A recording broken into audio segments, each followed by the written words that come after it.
महाभोज। मनु भंडारी। लगता है बिहारी भाई कल लौटे नहीं, वरना आते जरूर। असली खबर तो उन्हीं से लगेगी।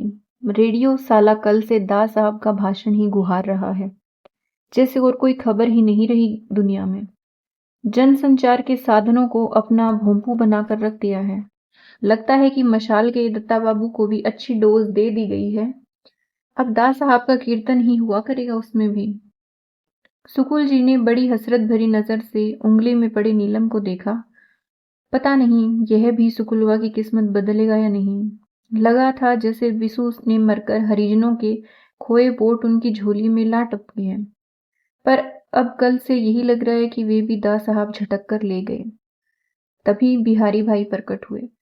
उनके चेहरे पर 2 दिन की भागदौड़ की पस्ती स्पष्ट उभरी है, साथ ही दा साहब की सभा की कचोट भी। परसों एक तरह से सभा ना होने देने का बीड़ा ही उठाकर गए थे यहां से। बीड़ा मुंह का मुंह में ही रह गया। क्या समाचार है? सोफे पर एक और सरक कर सुकुल बाबू ने अपने पास ही जगह बना दी बिहारी भाई के लिए और पूछा, काशी नहीं आया? पान बनवाने रुक गया है मोड़ पर, आता ही होगा अभी। सुकुल बाबू उम्मीद कर रहे थे कि बिहारी भाई खुद ही शुरू करेंगे, पर बिहारी भाई तो एकदम गुम होकर बैठ गए। सुकुल बाबू जानते हैं कि बिहारी भाई की नाराजगी की अदा है यह, सो खुद ही पूछा, सुना बहुत जमकर हुई दा साहब की सभा, क्या करते रहे तुम लोग? झक मार रहे थे, धूल फांक रहे थे। गांव में खाक के सिवाय और रखा भी क्या है? बिहारी भाई के मन में 2 दिन से जो गुस्सा बलबला रहा था, सुकुल बाबू के इस प्रश्न को सुनते ही जैसे फूट पड़ा। गांव वालों की ओर से विरोध नहीं हुआ? उस समय तो लग रहा था बड़ा तनाव है लोगों में। खाक विरोध हुआ। अजीब अहमक हैं ये साले देहाती भी।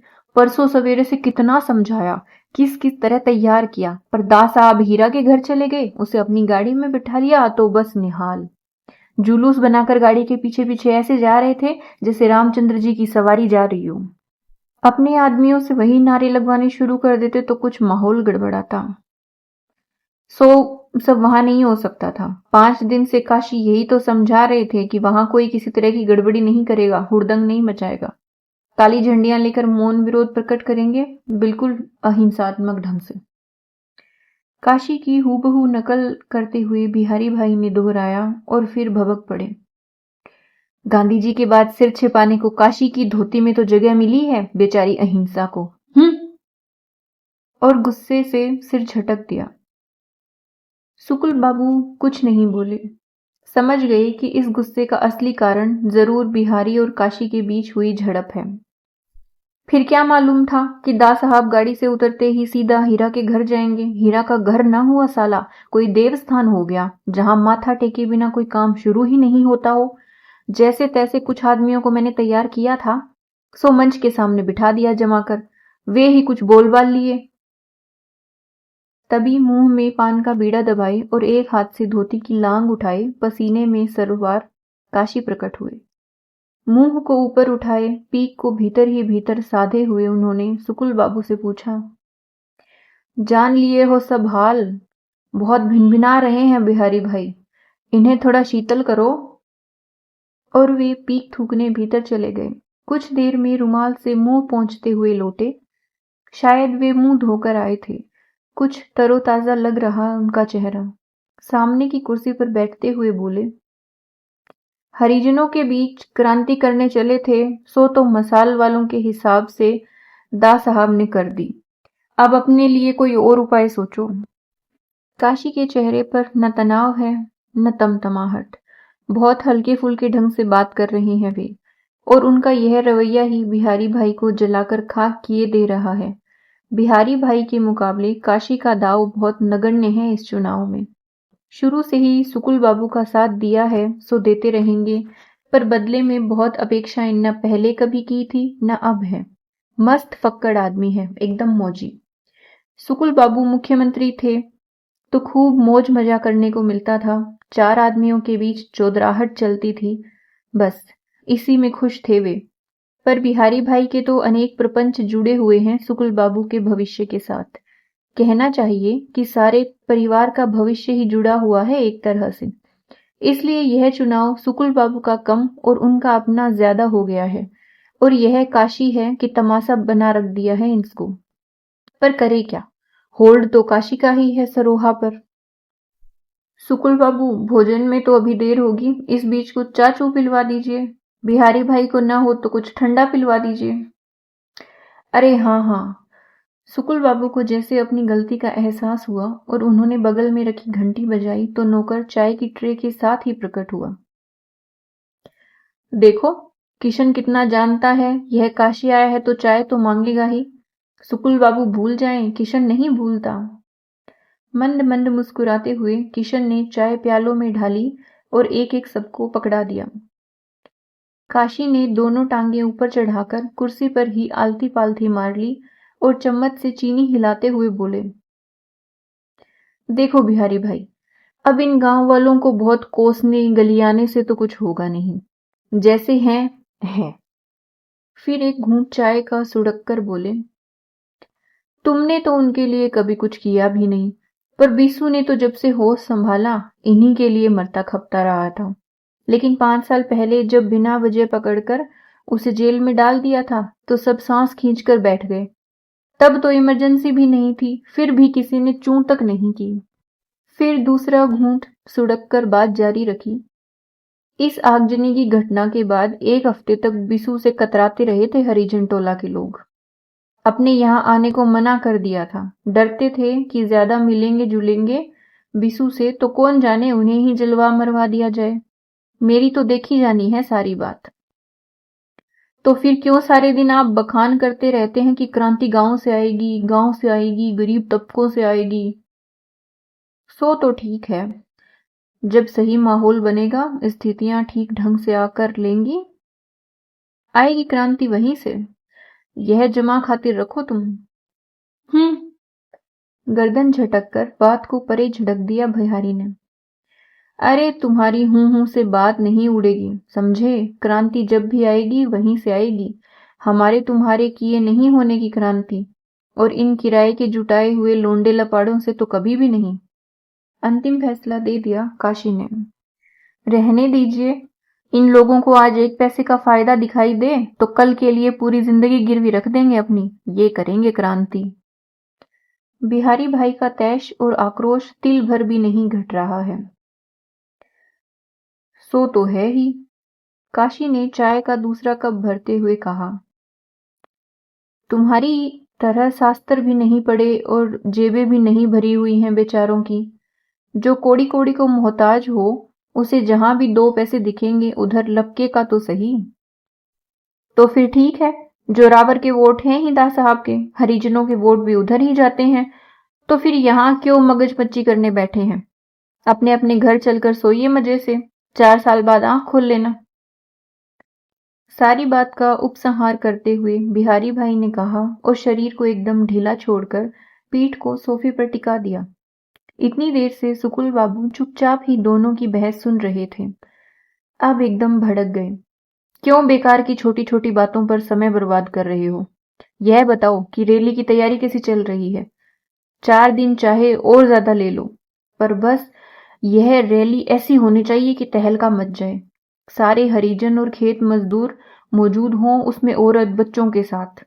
बहुत जरूरी हो गया है अब यह। काशी से कहिए आप, वे ही करेंगे इंतजाम। एक रूठे हुए बच्चे की तरह बिहारी भाई ने कहा तो जोर से हंस पड़े काशी। हंसते हुए बोले, भारी कोप है हम पर बिहारी भाई का। फिर जरा ठहर कर बोले, देखो सुकुल बाबू, राजनीति हमारी विचार शून्य तो थी ही, इधर कुछ सालों से आचार शून्य भी हो गई, पर राजनीति के नाम पर यह मारपीट और हुड़दंग मचाने वाली गुंडागर्दी हमारे बस की नहीं है, साफ कह देते हैं हम। दोनों हाथ झटककर अपनी स्थिति साफ कर दी काशी ने। पिछले चुनाव में तो यही सब कर रहे थे बिहारी भाई, क्या मिला, हार और बदनामी। फिर आप तो हफ्ते भर से वहां जमे हुए थे, और कौन सी आचार वाली राजनीति की, बताइए तो सुकुल बाबू को। दास साहब की सभा का इंतजाम करवाते रहे। आहत नहीं हो रही काशी, बल्कि आनंद ले रहे हैं बिहारी भाई की इन व्यंग्योक्तियों का। हंसकर बोले, अरे दास साहब की सभा में तो आने वाले लोग कम और इंतजाम करने वाले लोग ही ज्यादा थे। हम क्या इंतजाम करते, पर वहां बैठे थे तो किया कुछ जरूर है हमने भी, और ठोस ही किया है। सुकुल बाबू के चेहरे पर स्पष्ट कौतूहल उभर आया और बिहारी भाई भी चाहकर उदासीन नहीं रह सके। पूछा किसी ने कुछ नहीं, पर दोनों की उत्सुक नजरें काशी के चेहरे पर टिक गई। देखो, जोरावर वाले वोट ही सबसे बड़ी ताकत है दा साहब की। 35% सॉलिड वोट, एक नहीं टूटता इसमें से। और क्या, सो तो है ही। इन्हीं के चक्कर में तो इंसानियत को सूली पर चढ़ा रखा है उस गीता के भगत और बापू की औलाद ने।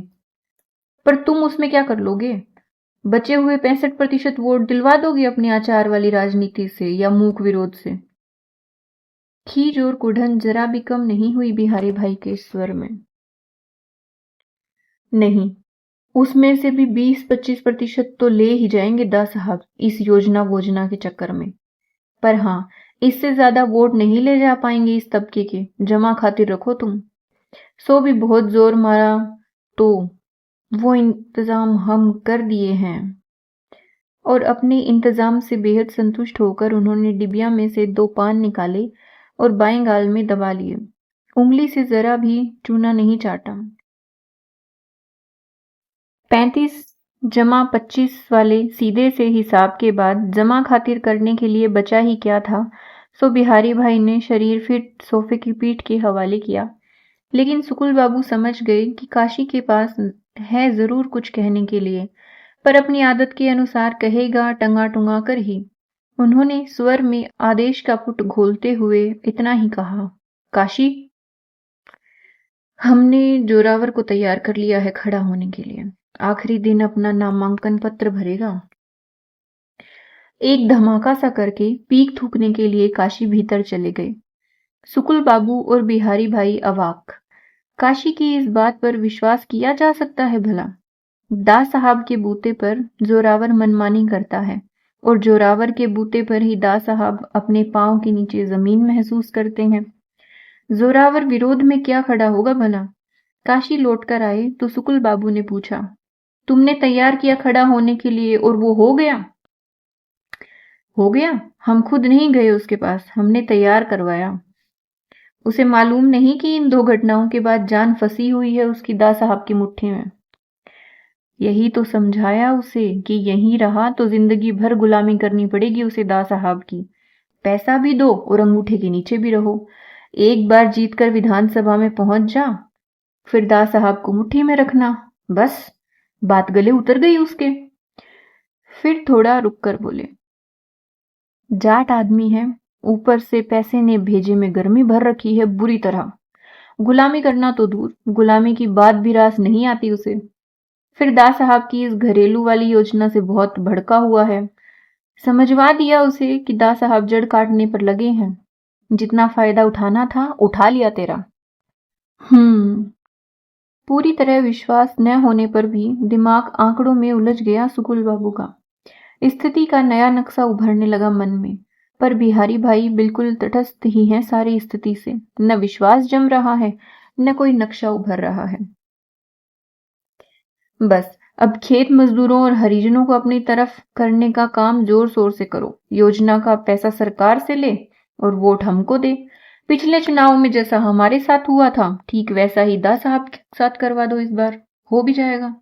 यह योजना वोजना ठीक है, बाकी बड़ी निराशा है लोगों में, बड़े दुखी हैं लोग इस सरकार से। लोगों में फैली निराशा की बात से बड़ी आशा जागी सुकुल बाबू के मन में। उत्साहित होकर बोले, अब एक ऐसी रैली करवा दो जैसी इस प्रांत के इतिहास में ना हुई हो। देखते रह जाएं दा साहब भी। पैसा पानी की तरह बहाना पड़े तो कोई चिंता नहीं। सो काम बिहारी भाई का, पैसा दे देकर लोग जुटा लेंगे ढेरों। आपके समय में इस काम की ट्रेनिंग बहुत अच्छी हुई है इनकी। किराए के लोगों की सभा रैलियां करवाने में माहिर है। पहली बार काशी ने भी जमाया बिहारी भाई को तो डपट दिया सुकुल बाबू ने। वे नहीं चाहते कि इन छोटी छोटी सी बातों को लेकर किसी तरह का मन मुटाव हो। इस समय जरूरत है इस समय एक होकर और मिलकर काम करने की। बिहारी भाई को बढ़ावा देते हुए बोले, हाँ, तो इसमें कोई शक नहीं, बिहारी भाई ने वो रैलियां और सभाएं करवाई हैं कि हम खुद दंग रह गया। आज शाम को पार्टी मीटिंग है, सबके साथ मिलकर योजना बना डालो और जुट जाओ। वैसे प्रचार तो हो ही रहा है, रैली का भी। बिंदा को फोड़ सको तो काम और आसान हो जाए। सुना है बिसु ने जो प्रमाण जुटाए थे आगजनी की घटना के, वे अब बिंदा के पास हैं, पर हाथ नहीं रखने देता ससुरा किसी को। खुदे भाग दौड़ कर रहा है इस केस को फिर से खुलवाने की। सुकुल बाबू सुन चुके हैं यह सब बात और कोशिश भी करवा चुके हैं भरपूर। बिंदा को तो बहुत आश्वासन भी दिया कि प्रमाण दे दे, वे सब तरह की मदद करवाएंगे, पैसे से भी और दूसरी तरह से भी। विधानसभा में धज्जियां बिखरवा देंगे और दिल्ली तक तहलका मचवा देंगे, पर वह तो किसी से सीधे मुंह बात ही नहीं करता। इसलिए काशी की बात सुनकर इतना ही कहा, मूर्ख है, अपना हित अहित नहीं मालूम उसको। मूर्ख नहीं है, हंसे काशी। हाँ, आपका हित जरूर नहीं जानता। तभी नौकर ने आकर सूचना दी कि खाना तैयार है। सबसे पहले काशी उठे और बिहारी भाई के पीछे जाकर उनके कंधे दबाकर बोले, चलो अब गर्मा गर्म भोजन के साथ रैली की बातचीत करते हैं, और कुछ चाहे हमसे ना हो, हाँ, एक पोस्टर लेकर जरूर बैठ जाएंगे ट्रक में और रास्ते भर नारा गुहारते रहेंगे। बिहारी भाई की उदासीनता गरम भोजन से टूटी या कि बड़ी गर्मजोशी से हुई रैली की तैयारी की बातचीत से, पर वहां से निकलते समय वे अपनी पूरी फोरम में आ गए थे।